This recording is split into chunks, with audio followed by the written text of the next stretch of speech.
The Cimmerian threat began in Russia. The origin of the virus is unknown, but its effects were devastating and swift. In the 1930s, reports of biological experiments began leaking out of Russia. Then reports of villages destroyed overnight. Then entire cities. We feared the Russians had developed a weapon of unparalleled power. The truth was far worse. The chimeras stayed sealed within Russia for over a decade. Then, in 1949, they launched an attack that overwhelmed all of Europe in a matter of weeks. For several months, we thought England was safe. But in October of 1950, the Chimera burrowed under the Channel. We had prepared for them, but in 3 months' time, the war was lost. We abandoned the cities to the Chimera and retreated to scattered military bases and outposts. The Chimera had won. On July the 11th, 1951, the Americans launched an assault on the eastern coast of England. On the second wave of that assault was a sergeant named Nathan Hale. The actions of that soldier have become a matter of both scrutiny and myth. What follows are the known events of his life from July 11th to July the 14th, the day he was last seen.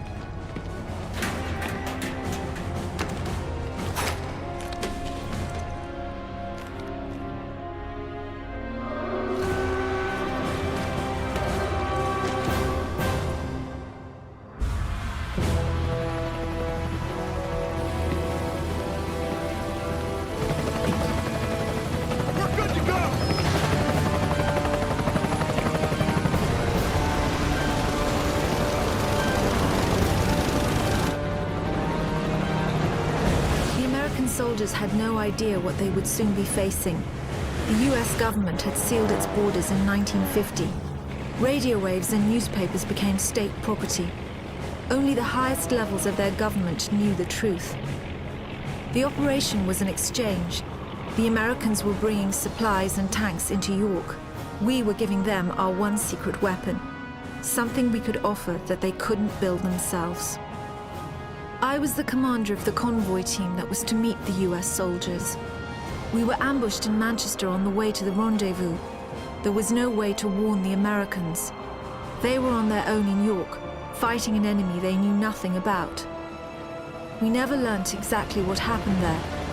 All we know is that Nathan Hale was the sole survivor. Go! Go! Go!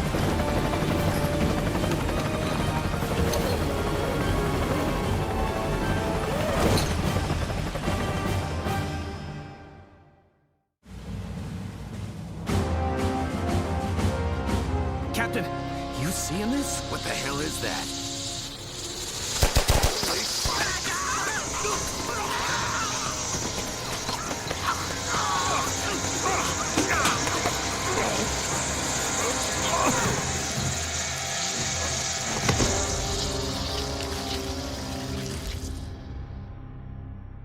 No one knows exactly how Hale was infected by the Cimmerian virus. Our only clue is a journal entry recovered from the body of a US medic. It says that he encountered a number of comatose soldiers in a dry creek bed. One of the soldiers, a sergeant, suddenly woke up.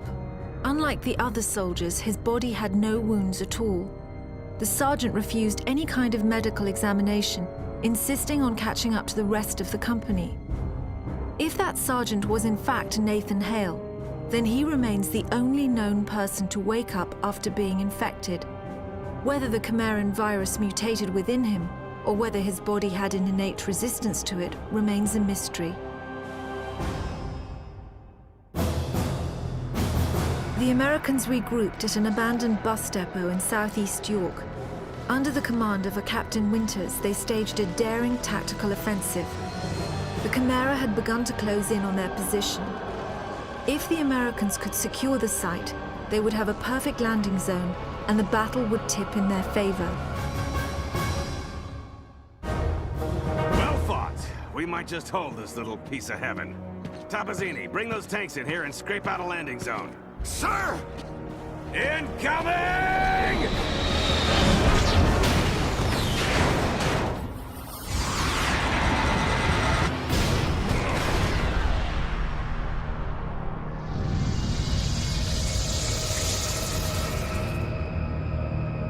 We know from the craters that the Chimera ended the battle by launching spires. There is no defense against a spire attack. By the time you see them in the air, it's already too late. After impact, the spires release swarms of crawlers. Literally thousands of them can come from a single spire. Whole cities have been infected in minutes. After the crawlers have done their work, the Chimeras send in carriers to collect the dormant victims. The role of the carriers is to transport infected humans to conversion centers. It's at these locations that the Chimeran creatures are born. Hale was brought to a conversion center in the town of Grimsby. My convoy team and I were imprisoned at the same location. We had been captured uninfected, so we were put in makeshift pens until they could infect us.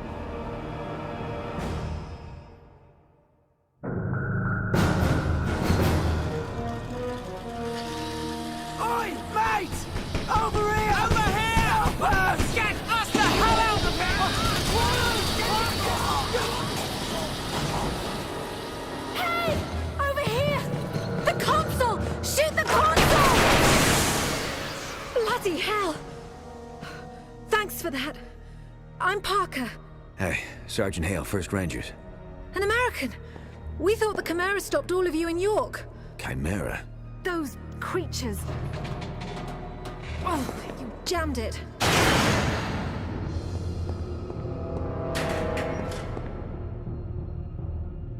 I'm sorry, Hale. Looks like you'll have to find your own way out. I'll be in touch. Frequency 77.6. It was strange enough that a lone American soldier was walking around a Chimeran conversion center. But it was his eyes that were most disturbing. They showed unmistakable Chimeran traits. It was subtle, but it was there. Whoever Nathan Hale was, he wasn't entirely human. The conversion center was built on top of an old fish cannery. Networks of tubes transported the bodies from one stage of conversion to another. Once humans are infected by the Chimeran virus, they fall into a coma. The virus begins changing their bodies from the inside out, eventually turning them into one of the Chimeran creatures. The conversion centers simply speed up the process. During the second phase of the conversion process, the humans are wrapped in cocoons. This accelerates the final stages of the conversion. What emerges from the cocoon is determined by the strain of the virus. Each Chimeran creature is created by a separate strain. What we call hybrids, the ones that most closely resemble humans, have the shortest gestation period. The more beastly creatures take months to create and are made from multiple human bodies.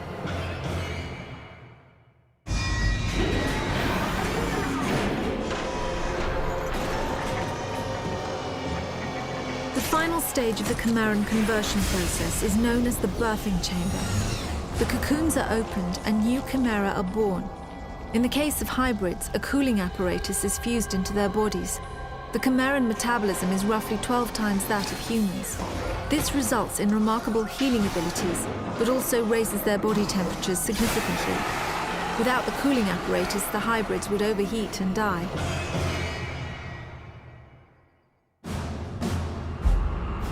I was able to make it to the surface and summon a rescue. Flying into the Chimeran territory was always dangerous, but we had to risk it. Hale made it out shortly after. I looked for any further signs of conversion. Fever, nervous movement, paranoia. There was nothing. Just the gold-colored eyes. We flew directly to Manchester. Soldiers had been trying to recover the convoy ever since my squad was ambushed. They knew what was in it. They knew it was our last hope for defeating the Chimera. I wanted to take Hale back to Northern Command for debriefing. Maybe he could sense I was suspicious of him. He joined the Manchester squad before I could say a word.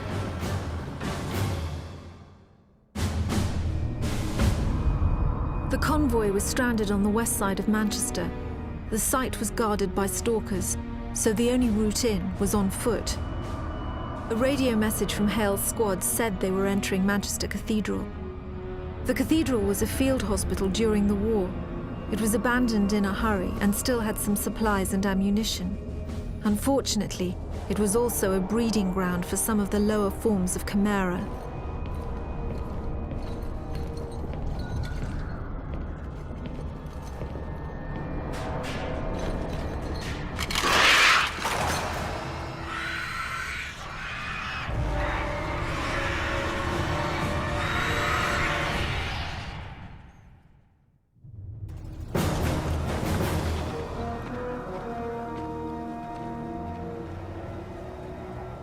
Hell, mate, you all right? Get in here! Captain Mitchell's squad had located the convoy. Unfortunately, Stalker sightings in the area made immediate recovery impossible. The Stalker is one of the Chimera's most feared weapons. They move quickly and fire anti-aircraft missiles with deadly accuracy. The technology used in the Stalker remains one of the most intriguing and frustrating mysteries of the Chimera. Mitchell had been fighting a losing battle most of the morning, holding out until reinforcements arrived. Meanwhile, the Chimera kept coming. To everyone on the ground, it seemed the convoy was all but lost.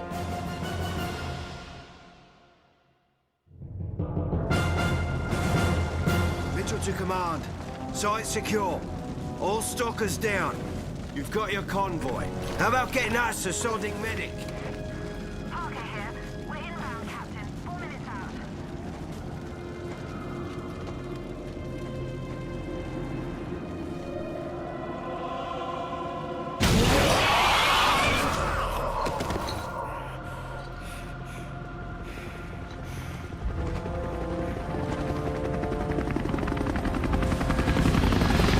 I picked up Hale after the mission. I had seen him approach the containment cell on the convoy. The cell had 14-inch lead walls, but even so, given Hale's condition, I didn't want him anywhere near it. With the Stalkers gone, we were able to airlift the cell back to Northern Command. The exchange with the Americans would have to wait. We were about to execute a very risky offensive operation. The Chimera had been using a network of underground tunnels to attack undetected. The tunnels formed a nexus in Nottingham, and if we sealed them off, we would at least briefly have the upper hand.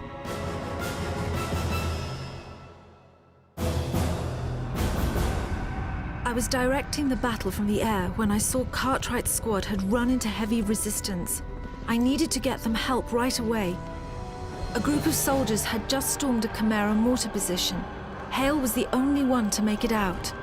I radioed him to look for a shortcut through an old train tunnel. The tunnel was mostly blocked by a Chimeran power conduit, but I knew if Hale could find a way through, it would turn the tide of the battle. Lieutenant Cartwright, sir. If you've come looking for a fight, you've found the place. It seems the Chimera are up to something more than just digging tunnels. Say, look here. Who brought the yank? By that time, word had already spread about what Hale did in Manchester. However, Cartwright wasn't the type to be easily impressed, especially by an American. Cartwright's team had found something suspicious. Instead of just making tunnels, the Chimera were digging something out of the ground. At the time, we passed it off as just another Chimeran mystery. Our priority was to seal off the tunnels.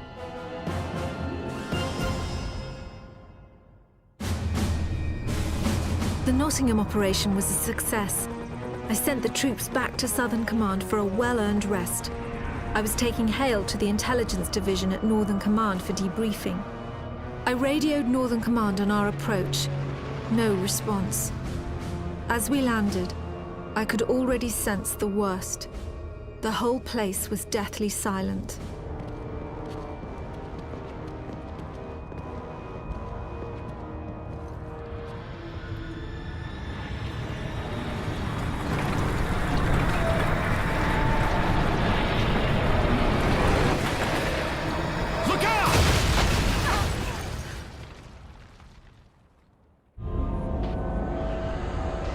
I'd been trying to radio Hale since the cave-in. I knew how the Chimera had found Northern Command, and more importantly, I knew why. They were after what the convoy had been carrying in Manchester. It had been carefully sealed in a specimen tank in our research lab. We thought it would be unable to call the Chimera from within the tank. We were badly mistaken. There was no way to warn Hale of the danger he was in. If he opened that tank, the result could be disastrous. What was inside would either kill him or control him. I knew Hale would eventually find the map room. Everything we had learnt about the Chimera in the past 2 decades was in there. We had maps of the Chimera invasion spreading through Russia, autopsy records of Chimeran creatures, charts of the death tolls across Europe. These were numbers we didn't even disclose to our own soldiers.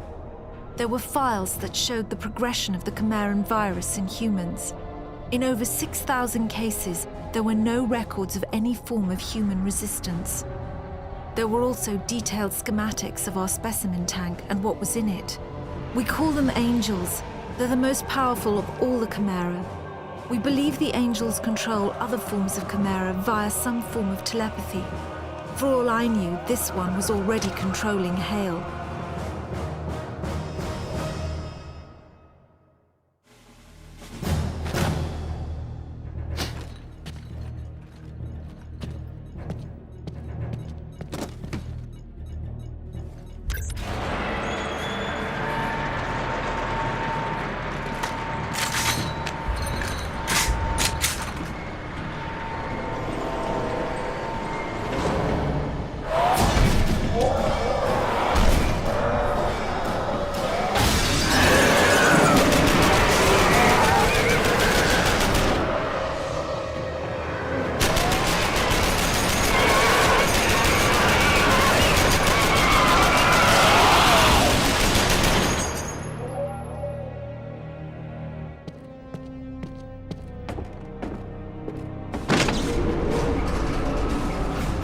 I'd almost given up hope of him surviving when I saw Hale coming up in the lift.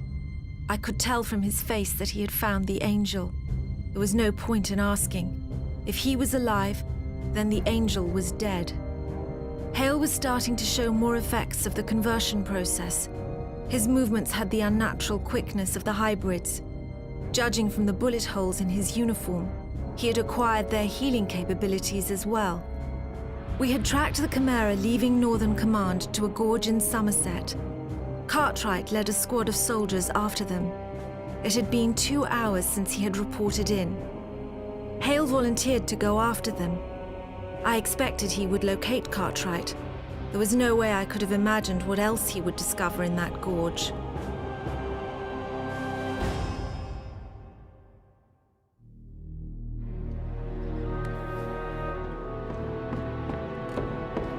Come on, we gotta move. Give it a moment. Cartwright was the best soldier in my command. Nothing got past him. He must have known Hale was infected when they first met in Nottingham.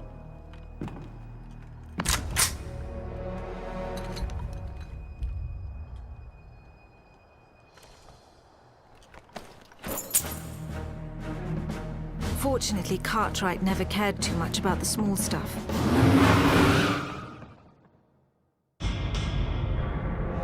The Chimera tend to establish themselves near large population centres.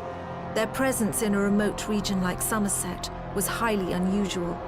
The gorge was filled with factories that built stalkers and dropships, but we had seen those before. Deeper into the gorge, the Chimera were hiding something far more alarming.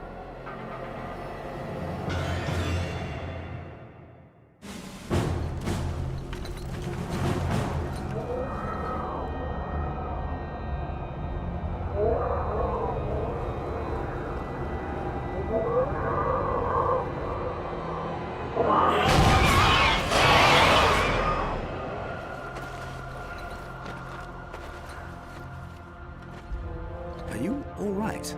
Yeah, fine.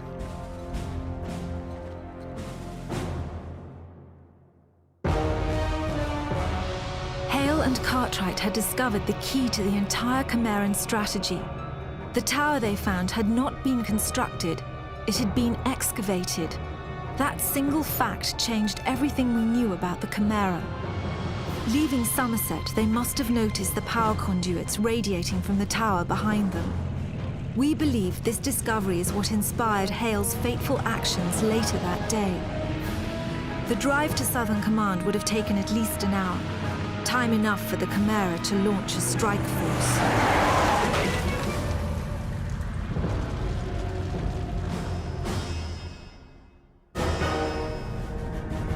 The soldiers fought off the worst of the attack on the northern entrance, but we then faced a graver threat. The Chimera had infiltrated the hangar on the south side. If we didn't get the planes out safely, then all would truly be lost. Get to the hangar! Make sure all the transports get out!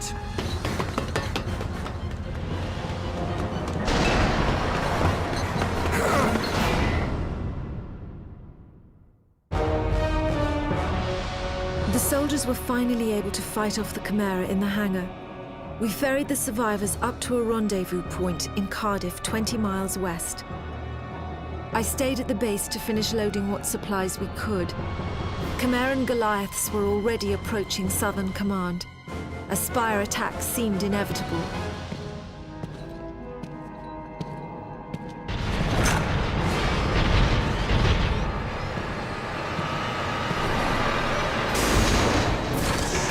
Get in here. We've got scores to settle.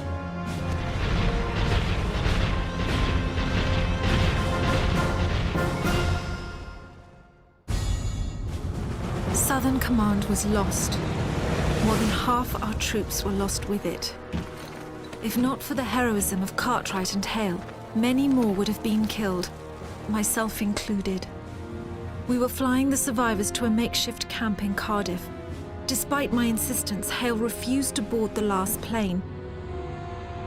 The last time I saw Hale, he was looking over a map Cartwright had given him. I learnt later that it detailed the known paths of the power conduits. The conduits only run above ground for a short distance before burrowing deep into the Chimeran tunnels. Entering those tunnels is nothing short of suicide. Nevertheless, I believe that is exactly what Hale did.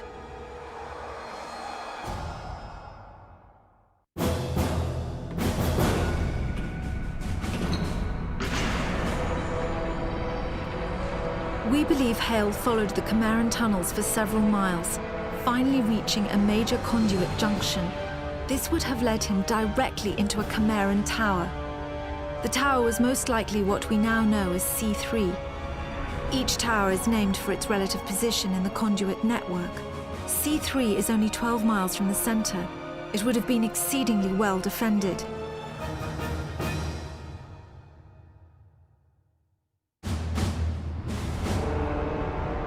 We had been at Cardiff for several hours when I received a radio message from Hale. He told me he was in London, and he asked if snow was normal for July. He described a tower in the middle of London, one far bigger than that which they had found in Somerset, and with power conduits emerging in all directions. He said, "If we destroy the tower, we destroy the Chimera."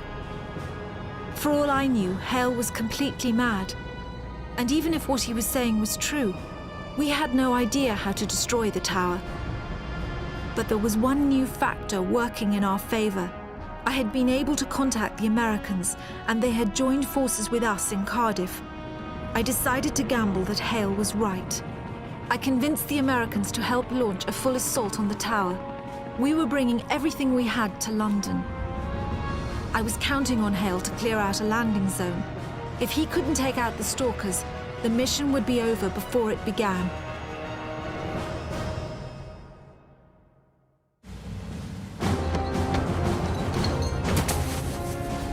I'm outside. Where are you? Right, we see you now. Be advised, Sergeant. We're coming in heavy and a little low. Bloody hell! I can't land with that stalker there!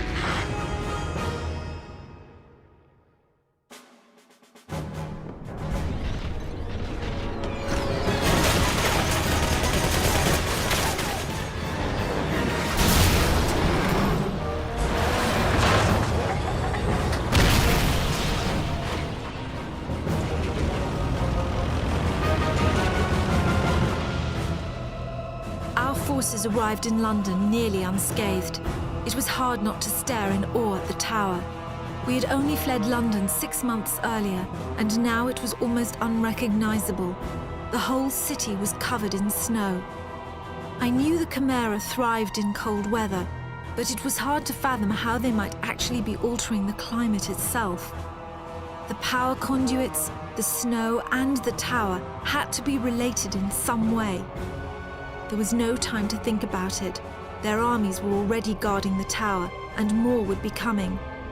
We set the tanks up in assault formation and started across Tower Bridge. The last tanks were crossing the bridge when we saw Goliaths approaching from behind. We had to destroy the bridge before they caught up to our tanks. Hale and a few other soldiers took up defensive positions while the charges were being set.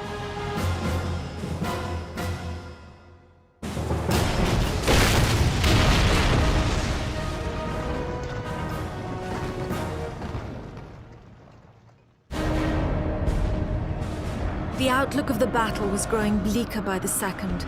Our tanks had killed legions of Chimera, but still they poured out of the tower. The Chimeran forces were holding us in check, while their Goliaths closed in on Southwark Bridge. With Tower Bridge destroyed, there was no possibility of retreat. The team I sent to destroy Southwark Bridge was not responding. It would only be a matter of time before we heard the spires in the air.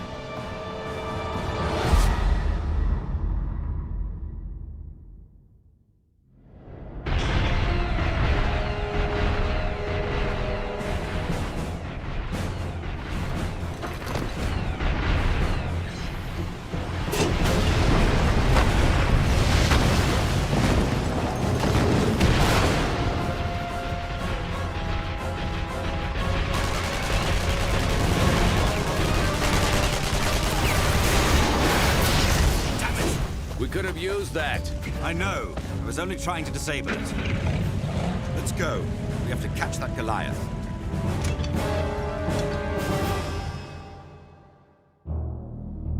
Not bad shooting, I'd say. Considering I was hit and all. You go ahead. I'll cover this entrance.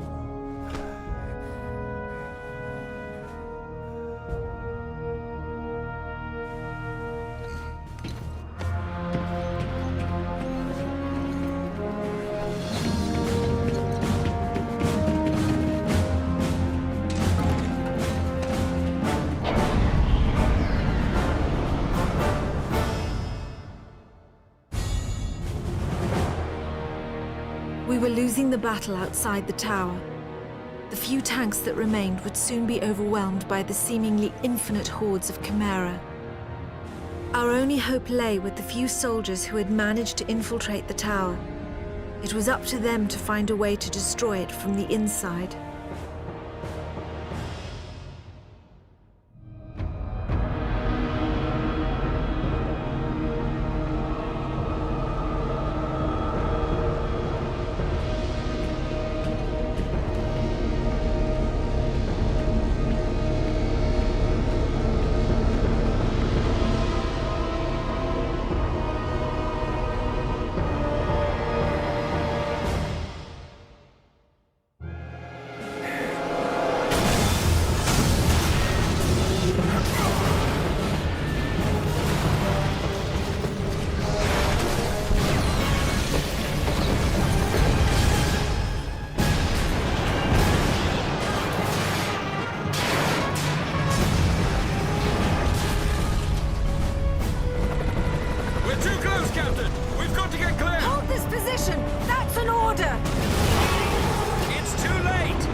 As the tower fell, Chimeran creatures began to shriek and writhe on the ground.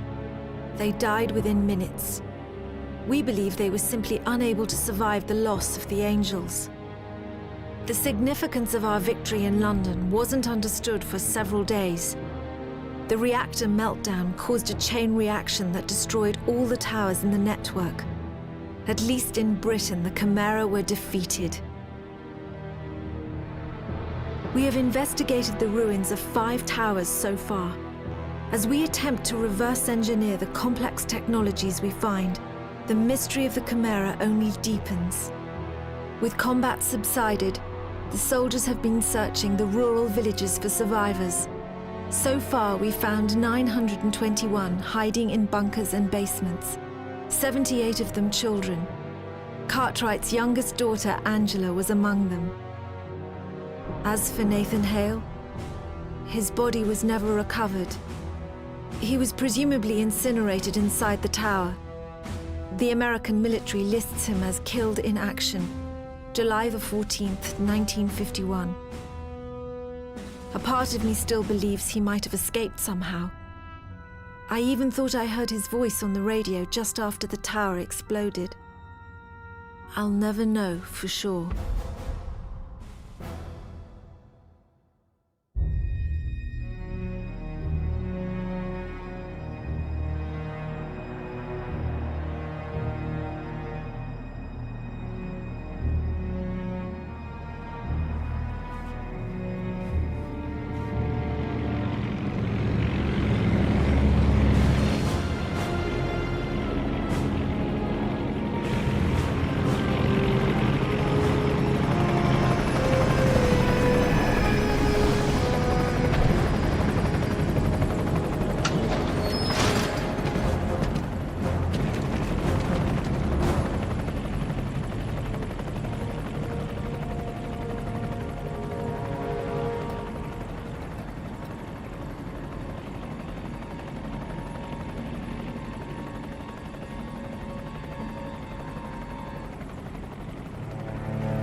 I think I found the power supply here, but it's just a bunch of glowing rods and cables. It must be some sort of a reactor. Can you tell if it uses isotope fission for its energy yield? What, are you kidding me? I just meant that if it's a nuclear reactor, it can be overheated. Okay. You'll